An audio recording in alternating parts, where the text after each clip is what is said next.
With the release of this new Pusha T album, which is great, or good, I think, really good, Kanye being the one of the two producers on it and rapping on it, I got me thinking about him and his career again, so I decided to finish the show, and now I'm here going to talk about it and why it just doesn't work. Felt like it rained till the roof caved in, but 2 words, Shot-Town, raised me crazy, so I live by 2 words, you pay me.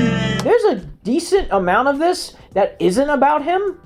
It's about the director, which I don't know if it's like an ego thing or an insecurity thing or I don't know how to edit thing, but he constantly is self-inserting himself into this documentary for the worse. Episode 3 specifically is almost unwatchable, honestly. It doesn't wrap up well, and he keeps inserting his own life into this as if I care at all. I mean, yes, your daughter is very cute, and I'm sure you wanted to show her off and how cool she is, yada, yada, yada, but not in a Kanye West documentary, bro.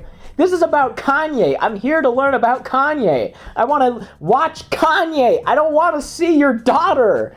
I don't want to hear you talk about how I moved back with my family and had some family time in the midst of this falling out with Kanye West, and I'm gonna do what I can for my family, and I'm gonna direct these projects, and I'm gonna do music videos, and I'm gonna go film other people. I don't care, bro! We're not speakers, we visual. We do things visually. So we put together Genius Dan, and, went to networks with at the time, and but his team had other plans for him. My daughter is really cool, and here's what she has to say for 5 minutes, and then here's my daughter when she's older and she has more to say. Episode 3 really is the most frustrating of this whole series. The first 2 are pretty solid. They're just about Kanye's rise to fame, really. The first episode's all about the college dropout and how things led up to him making that, which was a genre-changing album. I mean, rap was in a completely different lane when that came out, and it shifted when that released because it was such a big hit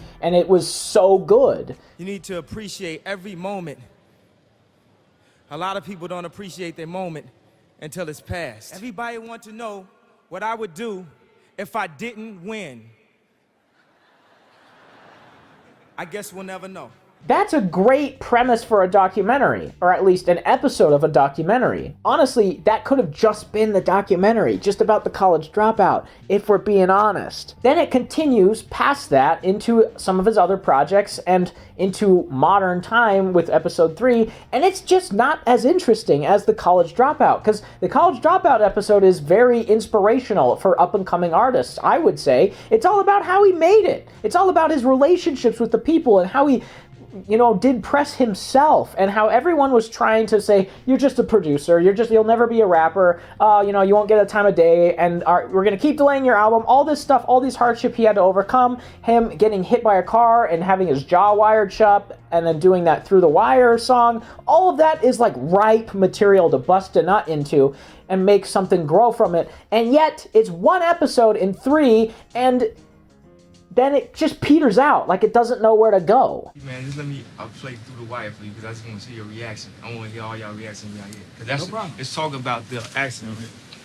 I'm sitting up in that hospital for 7 days just to decipher between the bullshit in my life, the direction I need to go in. It's like, okay, episode 2 is a little bit more of that. Okay, he got some fame, and this is how he's dealing with it, and he's not making great decisions anymore because his mom died, and his mom was a big part of his life, and yeah. And then episode 3 is like, okay, and now he has a little family, and I have a little family, and we're 2 separate worlds, and then I'm going to come together, and it's just not as interesting as that first episode. That first episode is strong, and that's all it needed to be. If you wanted to just make this a movie, I would watch that. It desperately needs to be trimmed down. And again, Kanye West is such an enigmatic character that this ground is just supple to be plowed, if you know what I mean. And boy, is it still feel like nothing has been plowed. It feels like this ground is still very supple, but maybe drying now because of this. Because Kanye West is someone everyone knows for one reason or another. His mental illness, his bipolar disorder, being married to Kim Kardashian, the family struggles he's had recently, his pedigree as a producer, his incredible rap catalog. He has so much going for him. He has so much that's going on in the world, not to mention his clothing line and Gap and all the stuff he's dealing with. He's a really interesting person that has so much going on that you could work with. And they decided to go with, okay, here's his come-up story. That's great. And then here's some other things, and then it's over. It has no real point. If I do what I'm supposed to do, people gonna look back like, man, remember dude used to just make beats for people? I mean, say what you will about this guy. A lot of people really hate him. A lot of people really love him. I'm kind of down the middle, leaning towards love, because his music catalog is incredible, despite a few hiccups here and there.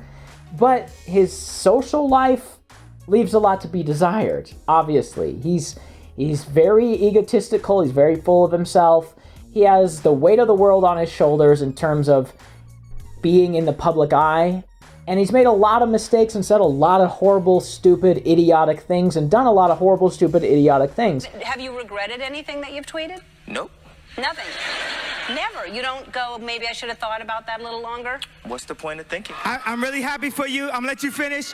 But Beyonce had one of the best videos of all time. When you hear about slavery for 400 years, for 400 years, that sounds like a choice. Would you build a trap door that if you mess up and you accidentally something happens, you fall and you end up next to the Unabomber? George Bush doesn't care about black people.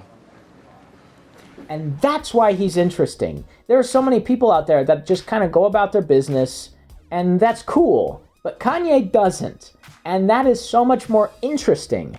And yet, we have a documentary that's 3 hours long that is so uninteresting that I didn't want to finish it, dude. I didn't even want to sit and finish it. And I like this type of thing. And I like Kanye. And I didn't want to finish it. It was so boring sometimes. I know I'm gonna be straight. I don't know where I'm going. It's all good. Mom, that term is so old. Well, you said I'm good. I'm good, yeah. I'm good.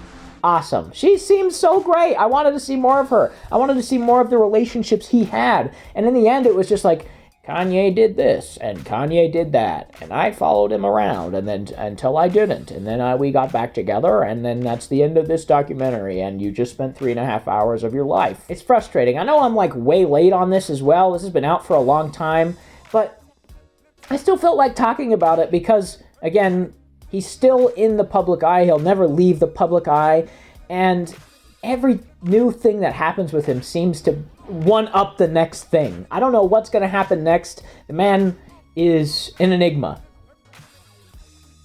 But this is not. This is a pretty straightforward, bland, even lazy, contrived documentary that manages to take something so awesome, such an interesting concept, and just fart all over it. Oh, that was perfect timing.